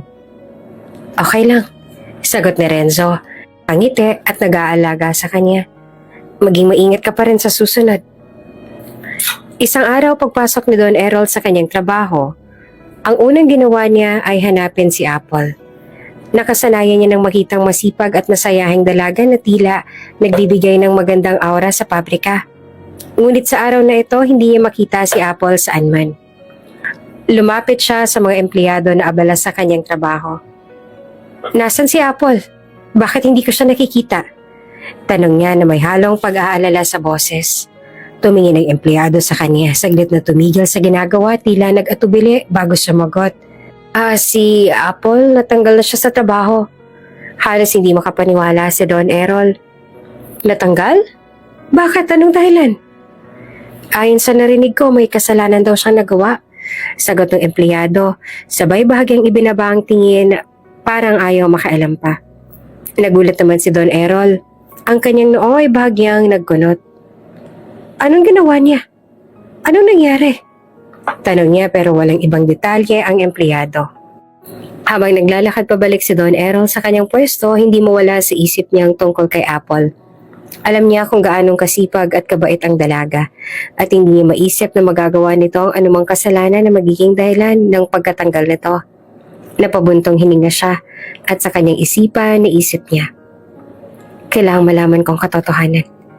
Hindi maaaring ito lang ang dahilan ng pagkawala niya. Habang naglalakad si Don Errol patungo sa mga locker, napasin niyang si Renzo na sa harapan ng locker ni Apple. Nililinis ito ang loob at halatang lungkot sa mukha ng binata. Lumapit si Don Errol at tinanong ito. Renzo, anong ginagawa mo riyan? Bakit mo nililinis ang locker ni Apple? Napalingon si Renzo at saglit na natigilan bago sumagot. Inutos po ng supervisor na linisin ang locker ni Apple. Wala naman po akong magagawa. Bumitaw ito ng malalim na buntong hininga. Tumigil si Don Errol at tiningnan ng mabuti ang binata. Alam mo ba kung ano talaga nangyari? Bakit bigla na lang siya natanggal sa trabaho? Tila nagdalawang isip si Renzo, pero napagpasyahan itong sagutin. Ang sabi ng iba na pagkamalan daw si Apple na kabit, pero sa tingin ko hindi naman niya yung ginawa. Kaso wala siya nagawa para patunayan ang sarili niya. Nanlaki ang mga mata ni Don Errol sa narinig. Napagkamalan? Bakit walang nakarating na ganung balita sa amin? Bago pa makasagot si Renzo, biglang may nahulog mula sa isang sulok ng locker. Isang lumang larawan. Agad na yumuko si Don Errol para damputin ito. Nang tingnan niya ang larawan, nanlaki ang mga mata niya at nanlamig ang kanyang buong katawan. Ang bata sa larawan ay pamilyar. Ito ang nawawala niyang anak na matagal niya nang hinahanap. Hawak pa rin ang larawan, tumingin siya kay Renzo na mukhang nagtataka sa biglang reaksyon ni Don Errol. Nanginginig ang kamay niya habang bumubulong sa sarili. Bakit may ganitong larawan si Apple? Anong koneksyon niya sa anak ko? Determinado, huminga ng malalim sa Don Errol at sinabing, kailangang malaman ko ang buong katotohanan. Kakausapin ko ang supervisor at kailangang mahanap ko si Apple. Pagkatapos ng natuklasan ni Don Errol sa locker ni Apple, agad niyang hinanap ang supervisor para alamin ang buong kwento. Pagdating niya sa opisina ng supervisor, diretso niyang sinabi, gusto kong malaman kung anong dahilan kung bakit natanggal si Apple sa trabaho. Nagtaas ang kilay ang supervisor at medyo iritadong sumagot. May mga natanggap tayong reklamo laban sa kanya. Sinasabi ng ilang empleyado na siya raw ay kabit ng isang manager dito. Hindi magandang imahe yun para sa kumpanya kaya minabuti kong tanggalin siya. Naningkit ang mga mata ni Don Errol. Ramdam ang galit sa tono ng kanyang boses nang sumagot. Ano? Kabit? Alam mo ba na napaka-responsable at mabuting empleyado ni Apple? Anong basehan mo para paniwalaan ang mga kwentong yon? Bahagyang napaatras ang supervisor ngunit nagmatigas pa rin. Marami mga nagsabi na totoo nga iyon. Hindi ko na kailangang magsiyasat pa. Marami na ring naalarma dahil sa mga chismis kaya ginawa ko ng nararapat. Hindi na napigilan pa ni Don Errol ang kanyang galit. Tumayo siya at mariing sinabi, ginawa mo ang nararapat? Paano mo nasabing nararapat yun kung hindi mo malang sinuri kung totoo ba ang mga paratang? Ni hindi mo malang kinausap si Apple para alamin ang kanyang panig? Ginawa mo ba ang trabaho mo bilang supervisor? Napalunok ang supervisor, ngunit pilit pa rin itong ipinagtatanggol ang sarili. Ginagawa ko lang sa tingin kong tama para sa kumpanya. Nagpantig ang tenga ni Don Errol. Ginagawa mo lang tama. At ano sa tingin mo ang tama? Ang husgahan ng isang empleyado batay sa chismis? Sinayang mong pagkakataon para maging patas. Nagtaas na rin ang boses ang supervisor. At sino ka ba para pagsabihan ako ng ganito? Wala kang karapatang sisihin ako, ha? Tumindig si Don Errol at buong lakas na sinabi. Sino ako? Ako lang naman ang may-ari ng kumpanyang to. Ako ang nagpapasweldo sa'yo. At ako ang may huling desisyon sa lahat ng nangyayari dito. Natigilan ang supervisor at sandaling natawa. Ano? Ikaw ang may-ari? Siguro nagbibiro ka lang. Isa ka nga lang ordinaryong manggagawa dito. Habang umiinit ang sagutan nila ni Don Errol, hindi pa rin naniniwala ang supervisor sa kanyang sinasabi. Sa halip, nagkaroon pa ito ng ideya na ipahiya siya sa harap ng lahat. Kung totoo ang sinasabi mo, bakit hindi natin itanong sa mga empleyado kung naniniwala ba sila sa kwento mo? Mapang-asar na sabi ng supervisor na nagdulot ng katahimikan sa buong lugar. Lahat ng empleyado ay napatingin sa kanila. Itong matandang to, oh. Itinuro niya si Don Errol. Sinasabi niya na siya raw ang may-ari ng kumpanyang to. Sa halip na maniwala, nagtawanan ng mga empleyado. Ano? Siya? Nako, baka lasing lang yan. Biro ng isa. Kung siya may-ari, bakit nagtatrabaho lang siya dito? Sabi pa ng isa pa. At lalo pang lumakas ang tawanan. Si Renzo naman na naroon ay hindi makapaniwala sa nangyayari. Lumapit ito para umawat. Sir, tama na po. Mahinahon nitong sabi. Pero itinulak lang ito palayo. Wala kang pakialam dito, Renzo. Hayaan mong malaman ng lahat ng katotohanan sa sinasabi ng matandang to. Lalo lang lumakas ang tawanan ng mga empleyado. Samantala, si Don Errol ay nananatiling tahimik. Ngunit ramdam niya ang matinding kahihiyan. Inilibot niya ang tingin sa mga manggagawa na ngayon ay nagbubulong-bulungan at nagtatawanan pa rin. Hoy, Lolo! Kung ikaw ang may-ari, bakit hindi mo na lang kami tanggalin ngayon din? Sarkastikong sigaw ng isa pang manggagawa. Hindi na nakatiis si Renzo at muli itong sumubok umawat. Please, tama na po. Wala kayong karapatang ipahiya siya ng ganito. Pero pinigilan siya ng supervisor. Sinenyasan ng masamang tingin na huwag makaalam. O ngayon, sabihin mo ulit sa lahat. Mapang-asar na sabi ng manager kay Don Errol. Ikaw daw ang may-ari ng kumpanya? Huminga ng malalim si Don Errol at mariing tumingin sa supervisor. Oo. Ako ang may-ari ng kumpanyang to. Kalmado ngunit matatag niyang sagot. Pero muli lang siyang tinawanan ng mga tao at ang supervisor ay patuloy siyang ipinahiya. Oh, kita niyo na? Matanda na kasi kaya siguro ganito na lang ang sinasabi niya. Aba dapat yata hindi ko na lang tinanggap dito ang taong to, no? Ramdam ang kahihiyan, pero nanatili si Don Errol na kalmado. Alam niyang darating din ang oras para malaman nilang katotohanan at hindi na siya papayag na ulit mangyari ang ganitong pambabasta sa kanya o sa iba pang inosenteng manggagawa. Habang patuloy ang tawanan at pagpapahiya kay Don Errol, biglang may sumigaw mula sa likuran. Tama na yan! Malakas at puno ng otoridad ang boses na pumuno sa lugar. Naglakad papasok ang sekretary ni Don Errol, kasabay si Arcangel at ilang bodyguard. Napatigil ang lahat at biglang natahimik ang area. Ang supervisor ay agad na naging formal sa tindig, ngunit halatang nag-aalala sa biglang pagdating ng mga ito. Ang sekretary ni Don Errol ay mabilis na lumapit kay Don Errol. Sir, ayos lang po ba kayo? Nasaktan ba nila kayo? Tanong nito na puno ng pag-aalala. Si Arcangel naman ay sumulyap ng masama sa supervisor at sa mga empleyado. Kita sa mukha ang galit at pagkadismaya. Nagkatinginan ng mga manggagawa at bulong-bulungan ang sumunod. Bakit parang totoo yata ang sinasabi ng matanda? Ang sekretary yata yan ang may-ari ah. Tumayo ng tuwid ang sekretary at tiningnan ang lahat ng naroroon. Kilala niyo ba kung sinong sinisigawan at pinapahiya niyo dito? Tanong nito. Mababa ngunit malamig ang boses. Sapat para marinig ng lahat. Walang sumagot. Tahimik ang supervisor at tila nandiliit sa sarili habang sinusulyapan si Don Errol at ang sekretary.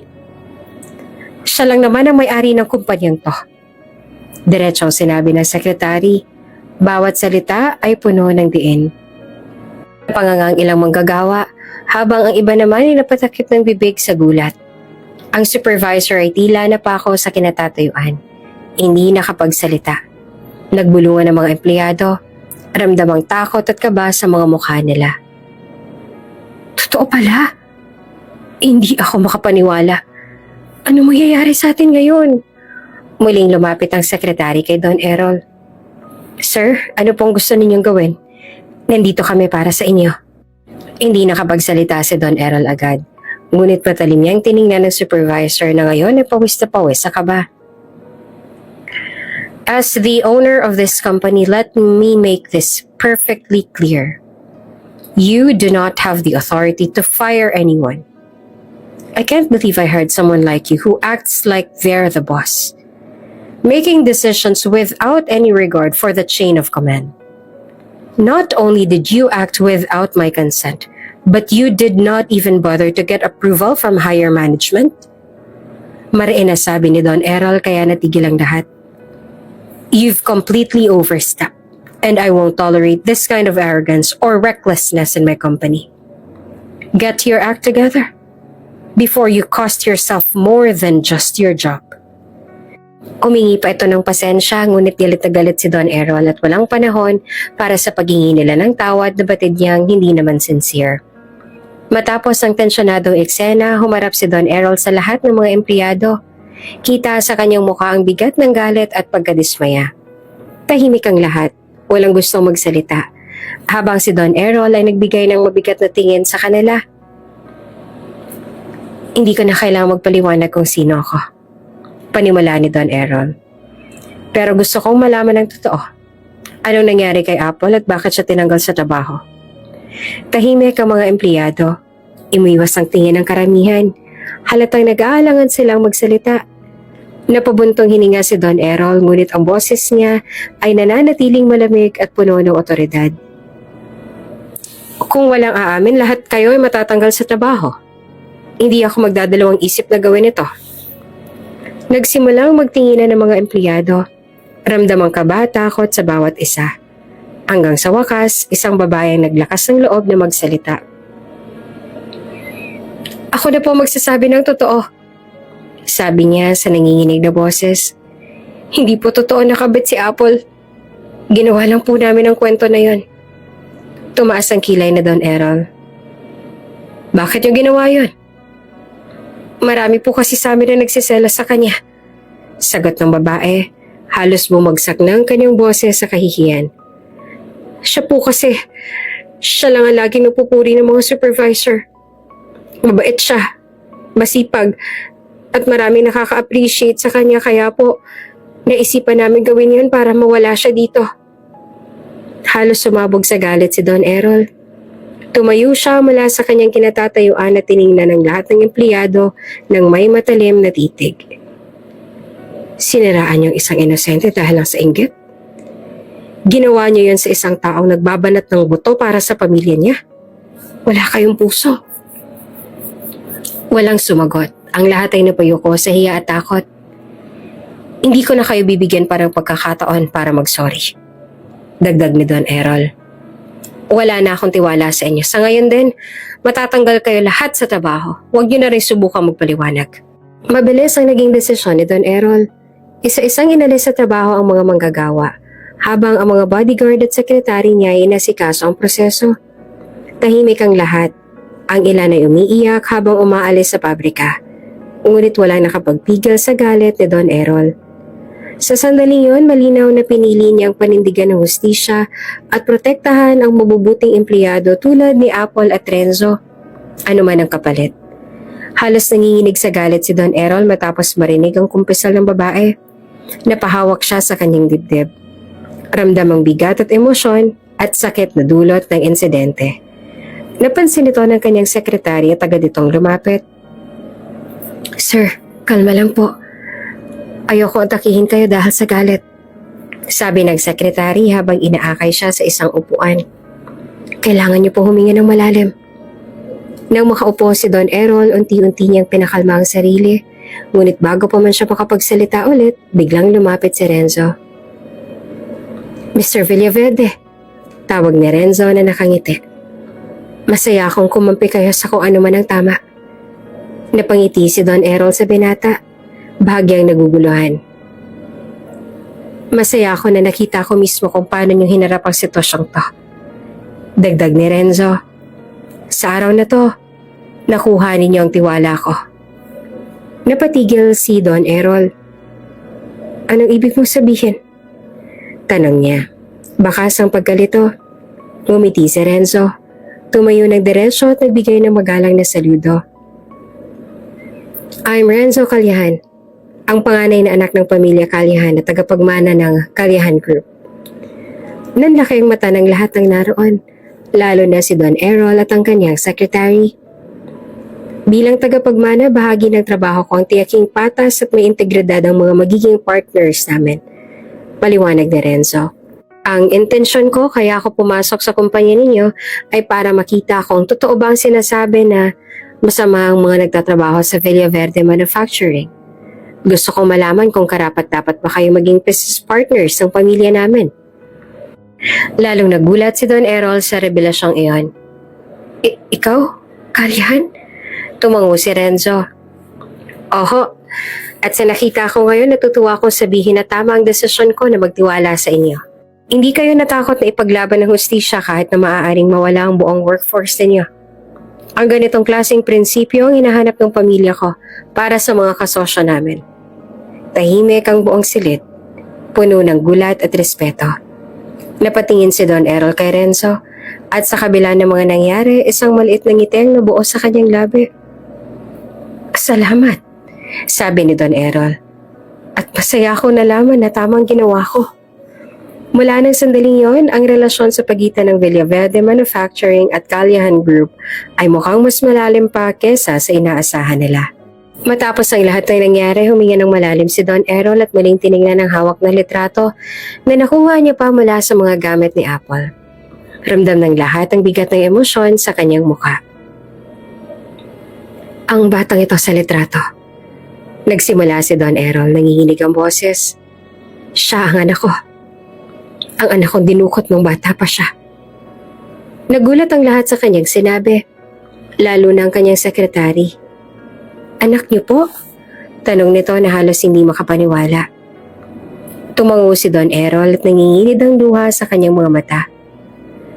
Nawala siya maraming taon nang nakakaraan. Hindi ko akalaing makakakita ulit ako ng litrato niya. At dito ko pa ito nakita. Sa mga gamit ni Apple. Lalo pang nanahimik ang paligid. Habang lahat ay nagpoproseso ng kanyang revelasyon, si Renzo na tahimik lang na nakikinig sa tabi, ay tumango at muling umiti ng bahagya. Kaya pala gano'n na lang ang reaksyon mo nang makita mo ang litrato, sabi ni Renzo na nakatingin kay Don Errol. May dahilan pala kung bakit napakahalaga niyan sa'yo.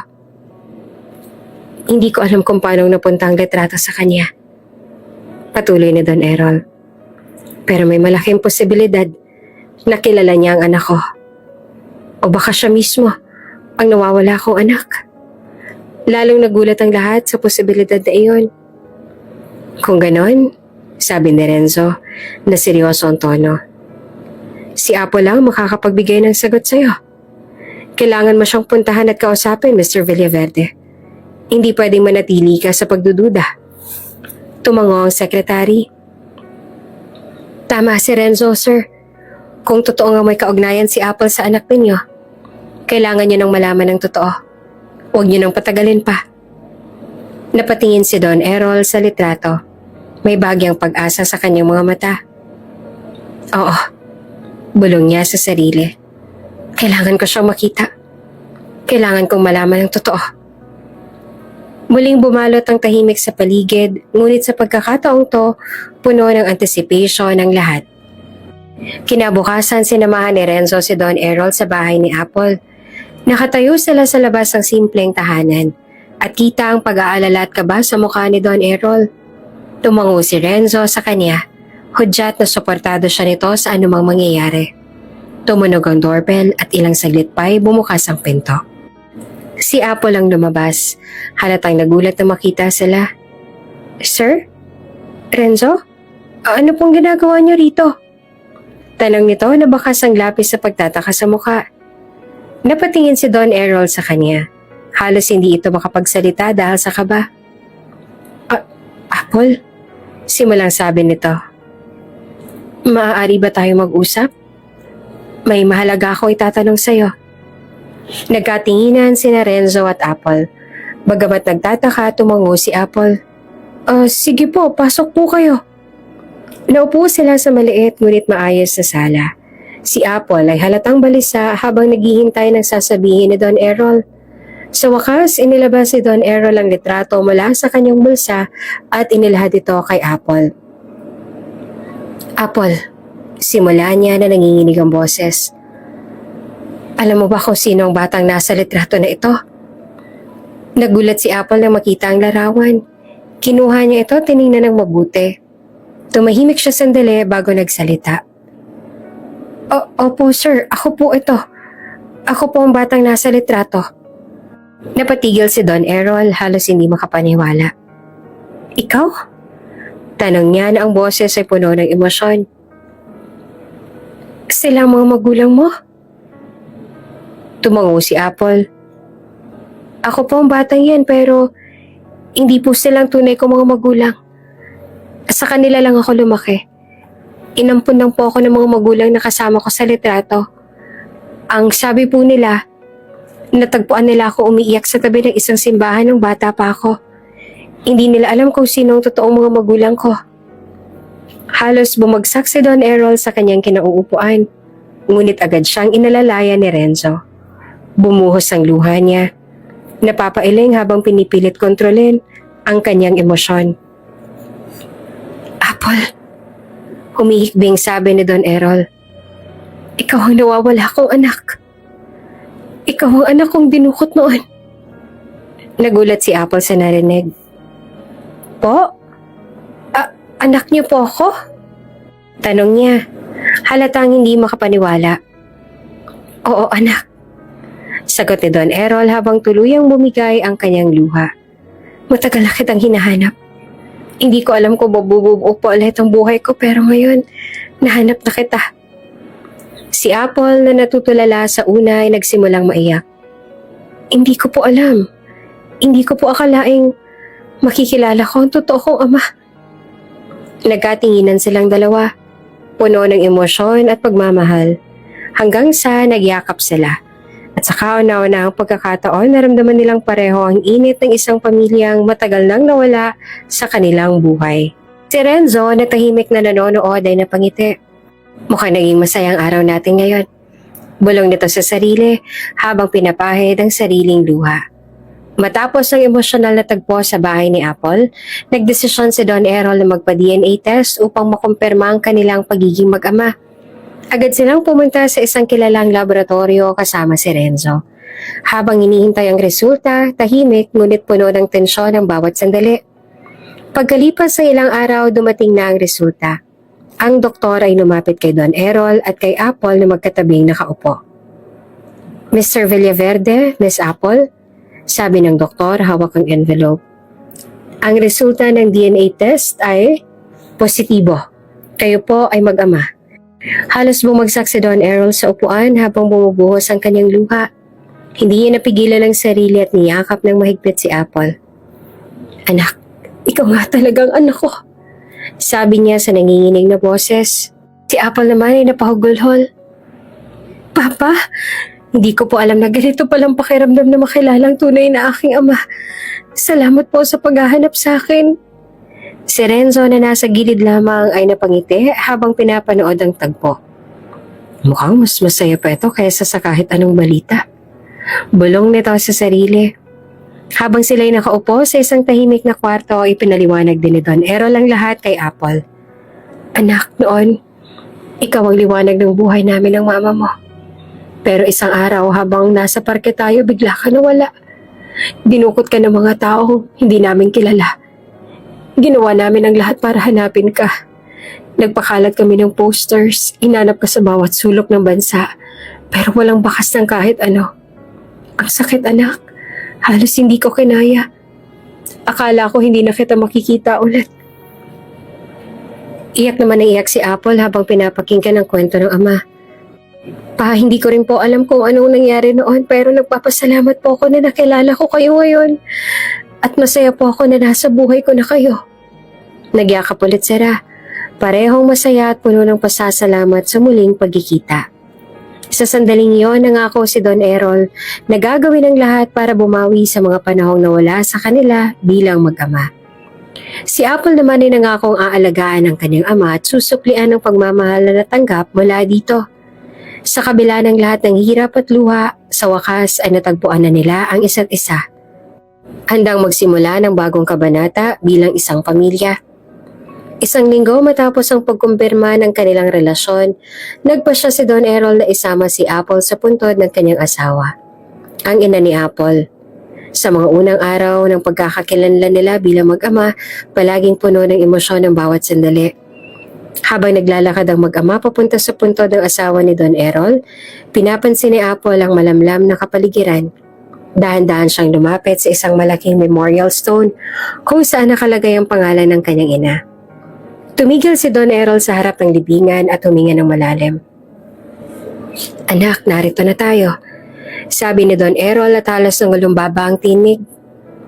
"Ito ang lugar kung saan nakahimlay ang mama mo. Gusto ko sanang ipakilala ka sa kanya." Sumunod si Apple at tumingin sa gravestone, tahimik at puno ng respeto. Nakaramdam siya ng pagkabigla ngunit napuno siya ng malasakit.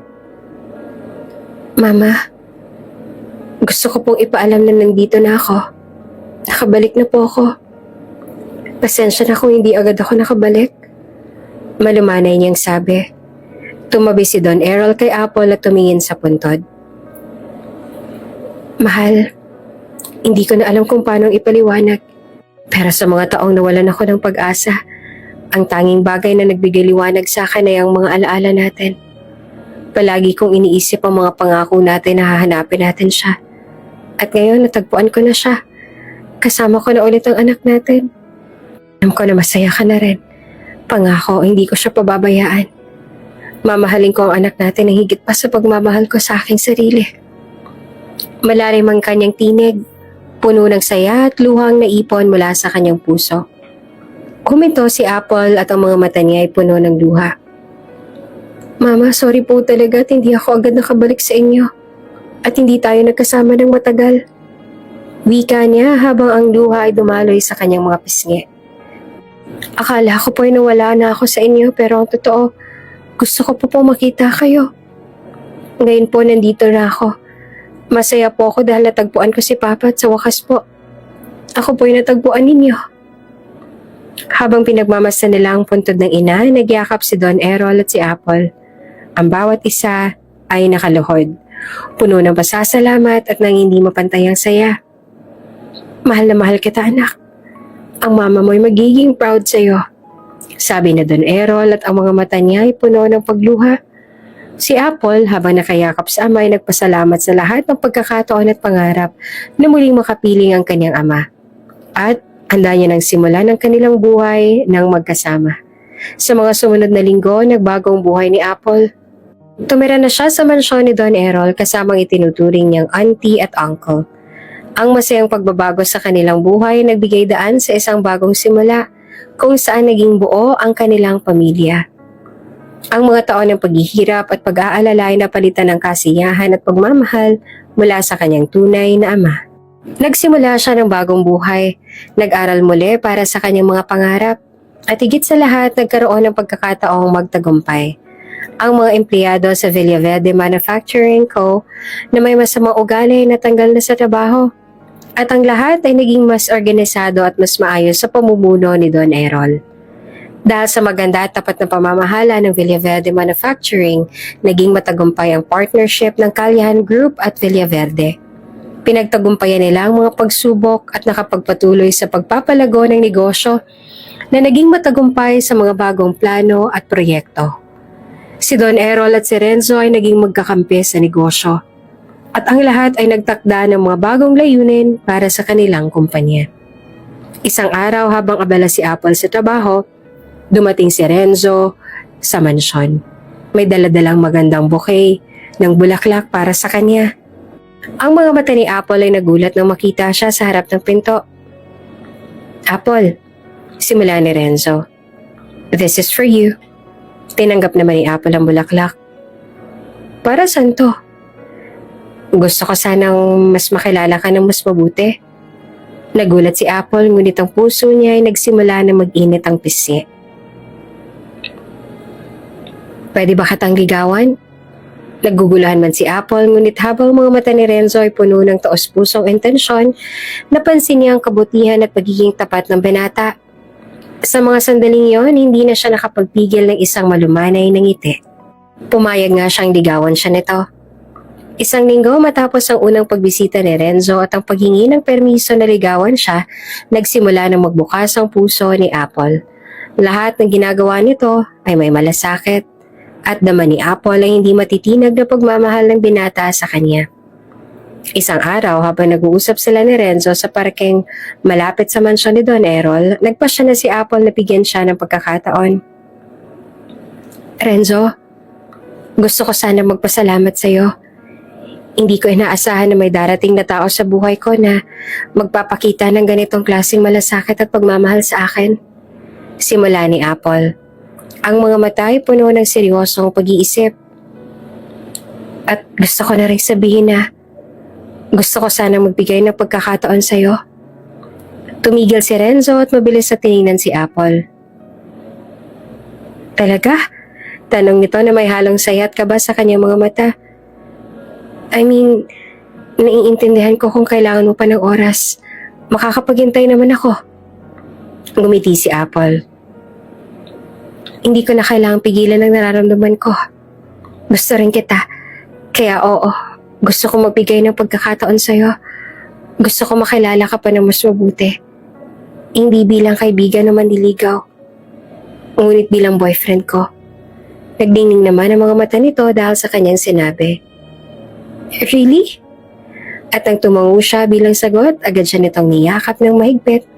Habang paulit-ulit na sinasabi na mahal siya nito at hindi siya magsisisi na sinagot niya ito. Mula noon, naging magkasama na sila ni Renzo sa lahat ng bagay. Sa mga lunch breaks, sa pag-uusap ng mga plano, at sa pagpaparamdam ng pagmamahal sa isa't isa. Lalo pang tumibay ang kanilang relasyon habang patuloy nilang binubuo ang kanilang mga pangarap. Madalas magka-holding hands, magkasama sa mga dinner dates, at magsaya sa mga simpleng moments na magkasama sila. Nang magpasya si Renzo na ipakilala si Apple sa pamilya nito, sobrang kabado si Apple dahil nag-alala siya na baka hindi siya matanggap ng mga ito. Pinalakas lang ni Renzo ang loob niya. Pumunta sila sa bahay ng pamilya Kalyahan at pinakilala ni Renzo si Apple sa kanyang mga magulang. Nais ko pong ipakilala sa inyo si Apple, sabi ni Renzo sa mga magulang. Siya po ang espesyal na tao sa buhay ko. Siya na rin ang babaeng pakakasalan ko at magiging ina sa mga magiging anak ko. Nagulat naman si Apple. Ngunit masaya siyang makita ang mga magulang ni Renzo na buong puso siyang tinanggap at sobrang masaya rin sa pagdating niya. Matapos sila mag-usap at magpakilala ay kinwento ni Renzo ang mga alaala na lang dalawa. Dama ni Apple ang init ng pagtanggap ng pamilya ni Renzo at napansin niyang mahal na mahal siya ng binata. Renzo, I'm happy for you both. Sabi ng ina ni Renzo habang tinanggap si Apple. Pinili mong mahalin ng isang tao na may pusong tapat at kami natutuwa na makita ka naming masaya. Welcome to our family, Apple. Dagdag ng ama ni Renzo na may ngiti naman sa mukha. Kami natutuwa at natagpuan ni Renzo ang tunay na pagmamahal. Si Apple naman ay nagpasalamat sa kanila. Ang puso niya ay punong-puno ng pasasalamat sa Diyos at sa pagmamahal ni Renzo na nagbigay sa kanya ng pagkakataon na muling maranasan ang pag-ibig. Nakilala rin nila ang kanyang ama at mga taong itinuturing niyang pamilya. Nung hindi niya pa nahahanap ang tunay na ama at agad silang nagkasundo. Sobrang masaya si Apple. May pamilya na siya, may ama at may lalaki nagmamahal sa kanya ng buong puso. Ang mga masalimuot na taon ng paghihirap ay napalitan ng saya. At ang kanyang buhay ay nagsimula ng isang bagong kabanata. Isang buhay na puno ng pag-ibig, pag-asa at mga bagong pangarap kasama ang mga taong mahal siya.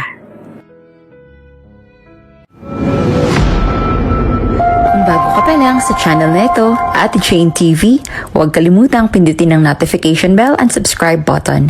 Sana po hindi naman malaking abala sa inyo ang pagpindot ng subscribe button dahil ang kapalit po nito ay ang pagsuporta para makapag-produce ng mga libreng stories sa mga channels ni Ate Jane. Maraming salamat!